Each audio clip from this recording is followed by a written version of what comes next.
नमस्कार, बहुत स्वागत है आप सभी का। आपके साथ मैं पल्लवी रविंद्र सिंह।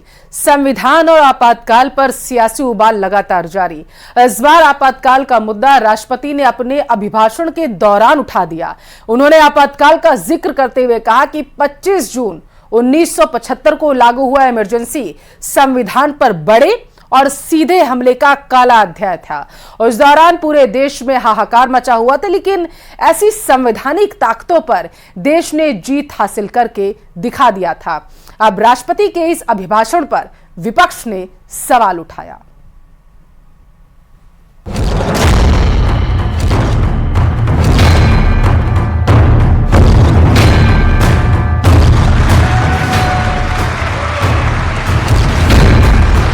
जून 1975 को लागू हुआ आपातकाल संविधान पर सीधे हमले का सबसे बड़ा और काला अध्याय था।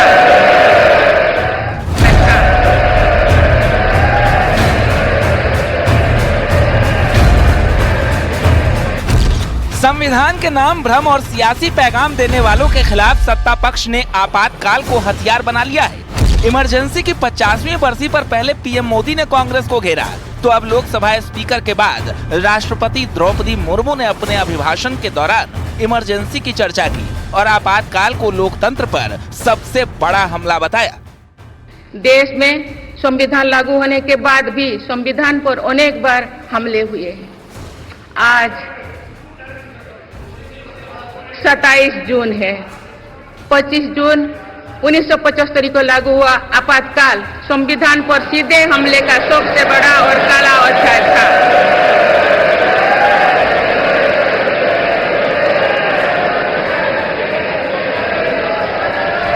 तो पूरे देश में हाहाकार मच गया था, लेकिन ऐसी असंवैधानिक ताकतों पर देश ने विजय प्राप्त करके दिखाया, क्योंकि भारत के मूल में गणतंत्र की परंपराएं रही है।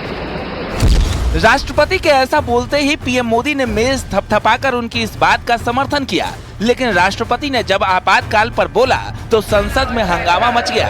हर तरफ विपक्ष के हंगामे की आवाज गूंजने लगी।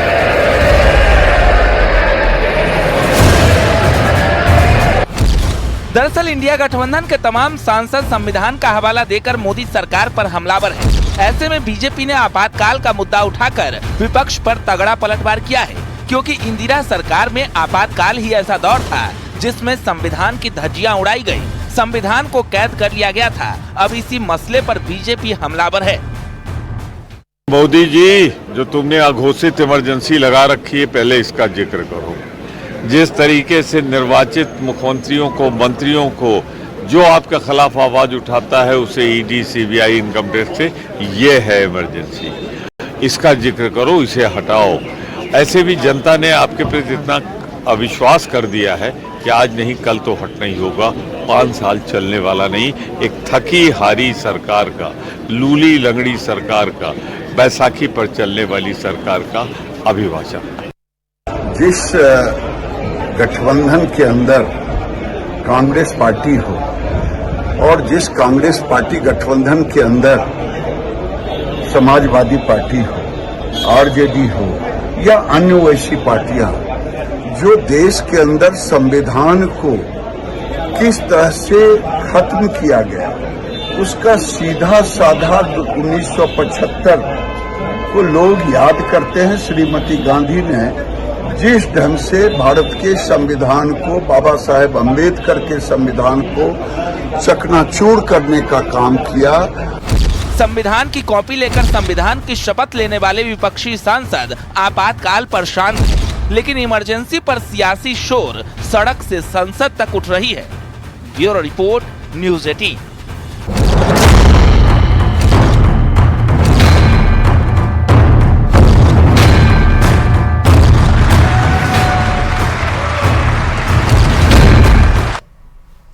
यूपी के बरेली में फायरिंग के आरोपी बिल्डर राजीव राणा की अवैध संपत्ति पर बुलडोजर एक्शन हुआ। पुलिस ने आरोपी बिल्डर राजीव राणा को गिरफ्तार किया है। 22 जून को बरेली में प्लॉट पर कब्जे को लेकर कई राउंड फायरिंग हुई थी और इस मामले में मुख्य आरोपी राजीव राणा के खिलाफ बड़ी कार्रवाई की गई।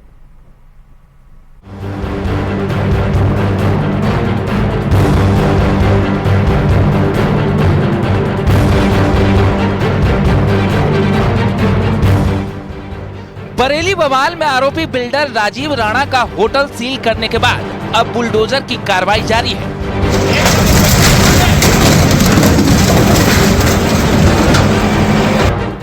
बाईस जून को बरेली के इज्जत नगर इलाके में गैंगवॉर हुई थी। पुलिस तभी से आरोपी बिल्डर राजीव राणा की तलाश में थी। मुख्य आरोपी राजीव राणा जब अपने होटल और घर के कागज दिखा रहा था, उस वक्त पुलिस ने उसे गिरफ्तार कर लिया।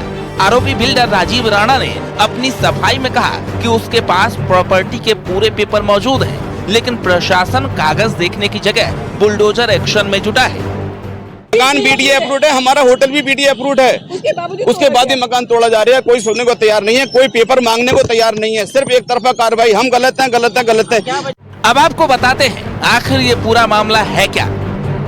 22 जून को इज्जत नगर में फायरिंग हुई थी। दिन दहाड़े कई राउंड फायरिंग की गई। प्लॉट पर कब्जे के लिए गोलियां चली। फायरिंग के आरोपी इसी होटल में रुके थे। सिटी स्टार होटल में साजिश रची गई। अब तक 18 आरोपी गिरफ्तार हो चुके हैं। फायरिंग केस में बुलडोजर एक्शन जारी है। बिल्डर राजीव राणा पर बड़ा एक्शन हुआ है। बिल्डर के होटल पर बुलडोजर चलाया गया है। प्रशासन ने पहले आरोपी बिल्डर राजीव राणा के होटल को सील किया था। अब बुलडोजर की कार्रवाई की जा रही है। कई जेसीबी से आरोपी बिल्डर राजीव राणा का अवैध होटल ढहाया जा रहा है।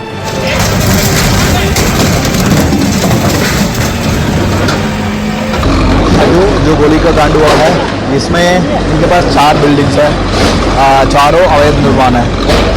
उसमें 2 में ऑलरेडी हम लोग नोटिस हो चुका है। एंटायर सुनवाई का प्रक्रिया भी पूरा हो गया, ध्वस्तीकरण आदेश भी हो गया है। ये दोनों बिल्डिंग अभी आपके सामने है। उसका जो गिरवाने का हम लोग प्रक्रिया सुबह से शुरू कर चुका है। रिमेनिंग दोनों बिल्डिंग के लिए नोटिस हम लोग इशू कर चुका है एंड आज सील हो जाएगा। एंड जैसे उनका सारा प्रक्रिया सुनवाई का उनका सारा मौका देते हुए उसके खिलाफ भी कार्रवाई की जाएगी। वहीं आरोपी बिल्डर राजीव राणा की दलील है कि वो खुद 22 जून को हुई फायरिंग में शामिल नहीं था। उनके छोटे भाई पर फायरिंग हुई थी और उसके भाई के साथियों ने अपने बचाव में फायरिंग की थी। जिस घटना से हमें दोषी ठहराया जा रहा है, उस घटना का सीसीटीवी कैमरे निकाल लिए जाए, सीसीटीवी फुटेज निकाल लिया जाए। वहाँ बैंक पे कैमरे लगे हुए हैं। जिस दिन ये घटना घटित थी, उस दिन 5-6 दोस्तों को लेकर हमारा छोटा भाई अपने प्लॉट को खाली कराने गया था। वहाँ दूसरा पक्ष आया जिसका नाम आदित्य उपाध्याय और चंदू पंडित है। उसने आकर एकदम से अंधाधुंध फायरिंग शुरू कर दी। हमारे भाई के एक दोस्त ने जिसका नाम रोहित ठाकुर है, उसने सिर्फ अपने बचाव में 1-2 फायर किया। बाकी सारी फायरिंग जितने भी फायर 50 फायर 100 राउंड से हुए हैं, वो सारे उसी की तरफ से हुए हैं, आदित्य उपाध्याय चंदू पंडित की तरफ से। दरअसल इज्जत नगर थाना इलाके में 22 जून को फिल्मी स्टाइल में गैंगवॉर हुआ था। सीसीटीवी के आधार पर पुलिस ने देखा कि इसी होटल में प्लॉट को कब्जाने की पूरी साजिश रची गई। यहीं से सुबह तड़के प्लॉट पर पहुंचकर जेसीबी से रखे पत्थरों को ढहा दिया गया था। बिल्डिंग तोड़ दी गई थी और बीडीए की बाउंड्री वॉल को भी तोड़ दिया गया था। इस दौरान दोनों ओर से करीब 100 राउंड से ज्यादा फायरिंग की गई थी। इस मामले में पुलिस ने 18 से ज्यादा आरोपियों को दोनों ओर से गिरफ्तार कर जेल भेज दिया है। वहीं इन अपराधियों के खिलाफ गैंगस्टर एक्ट के तहत भी कार्रवाई की जा रही है और आरोपियों की अवैध तौर पर जमा की गई संपत्तियों को ढहाया जा रहा है।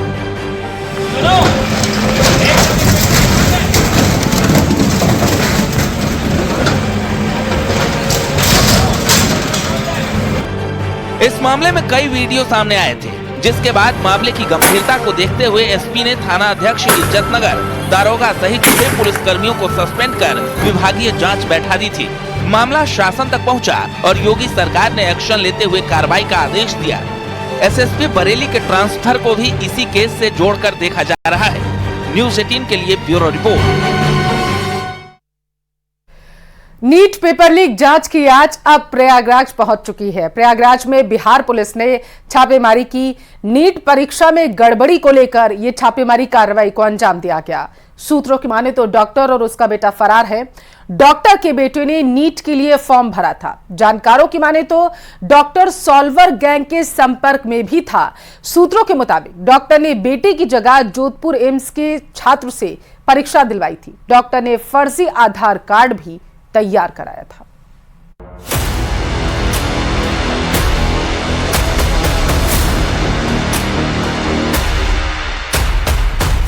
मेडिकल संस्थानों में दाखिले के लिए होने वाली नीट परीक्षा में गड़बड़ी की आंच संगम नगरी प्रयागराज तक पहुंच गई है। बिहार की मुजफ्फरपुर पुलिस ने सॉल्वर बैठने के आरोप में प्रयागराज के एक डॉक्टर और उसके बेटे की तलाश में छापेमारी की।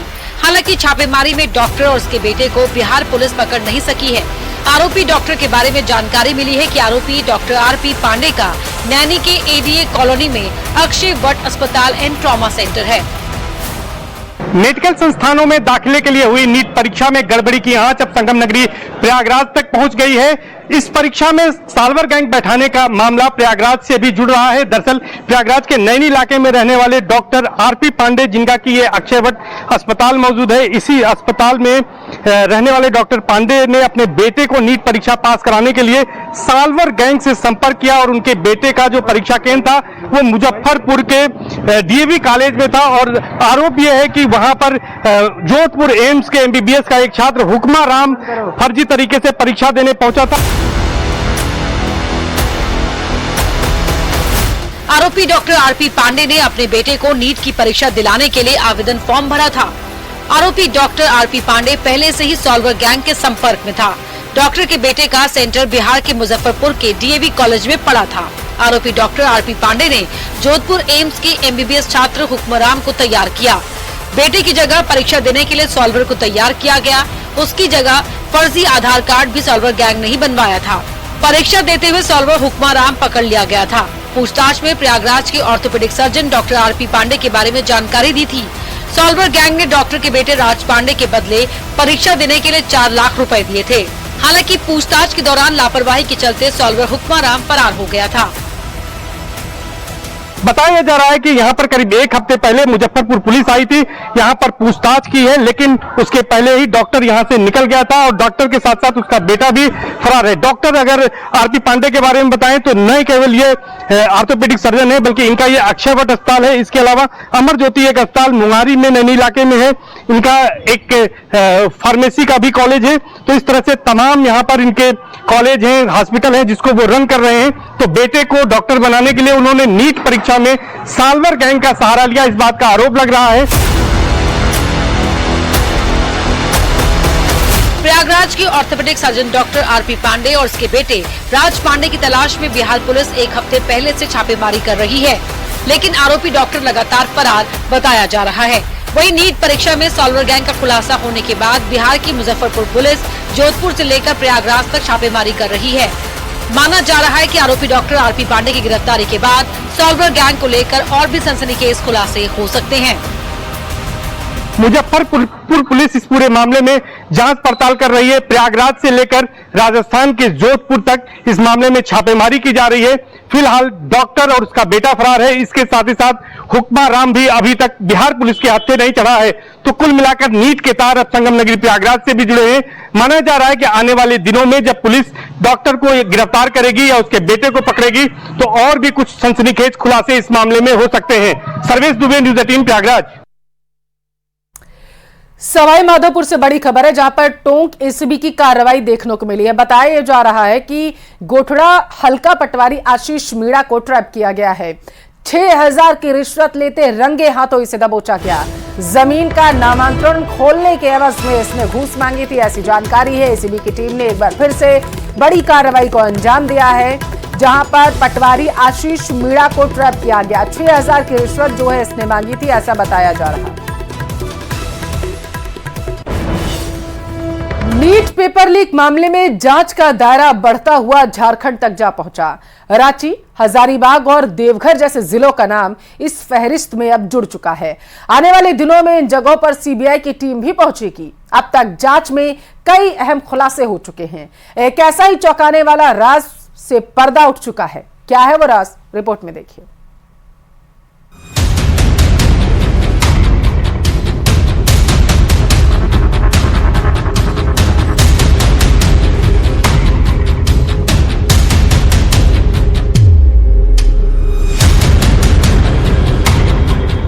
झारखंड के नक्शे में दिख रहे इन 3 जिलों की कहानी के तार उस कांड से जुड़े हैं जिस पर पूरे देश की नजरें टिकी हुई हैं। इसलिए न्यूज 18 इंडिया की टीम भी जा पहुंची हजारीबाग, उस सेंटर पर जहां से नीट पेपर लीक की कहानी के तार जुड़े।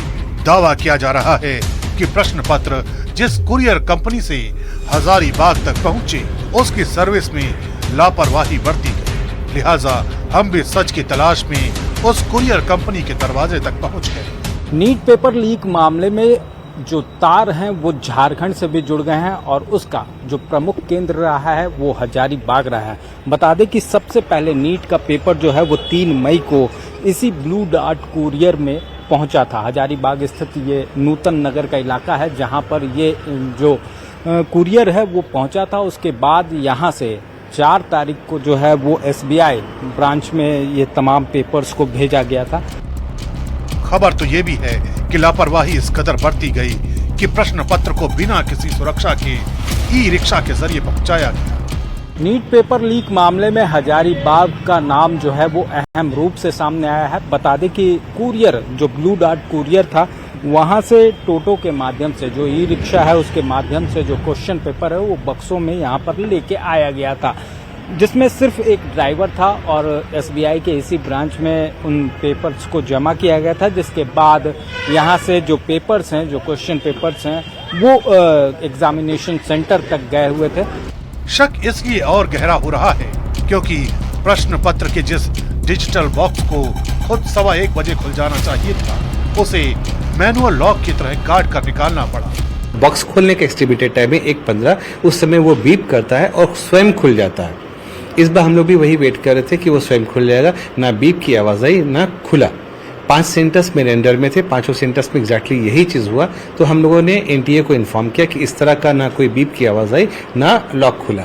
तब हम लोगों को मालूम हुआ कि सारे जगह से ये कंप्लेंट्स आ रहे हैं और NTA ने हम लोगों को गाइड किया कि जो कटर उन्होंने प्रोवाइड किया है उसी से उस लॉक को भी डिजिटल लॉक को भी कट कर दिया जाए। और जो कट करना थोड़ा सा मुश्किल था, हम लोगों ने कट किया और फिर एग्जाम सुचारू रूप से चलाए। इस मामले में हमने ओएसिस स्कूल का पूरा पक्ष जानने की कोशिश की तो स्कूल के प्रिंसिपल ने इस मामले में CBI की एंट्री पर अपनी खुशी जाहिर की। EOE की टीम आई थी तो बाद में पता चला सर से कि कुरियर के द्वारा एक सिंगल ट्रक में आ गया, एक आदमी लेकर आया, बाद में ई-रिक्शा के द्वारा बैंक पहुंचा। तो ये थोड़ा गलत लगा, ऐसा नहीं होना चाहिए। इसके कारण थोड़ा परेशानी भी है। अभी जिस तरह से नाम इस सेंटर का सामने है देश भर में, थोड़ी खराब थोड़ा तो लगा है, बट वेट कर रहे हैं कि जल्दी इस चीज को हम लोग को क्लियर हो जाए। फिलहाल नीट पेपर लीक की कहानी अभी कई और संदिग्धों के इर्द गिर्द घूम रही है, जिनकी तलाश लगातार की जा रही है।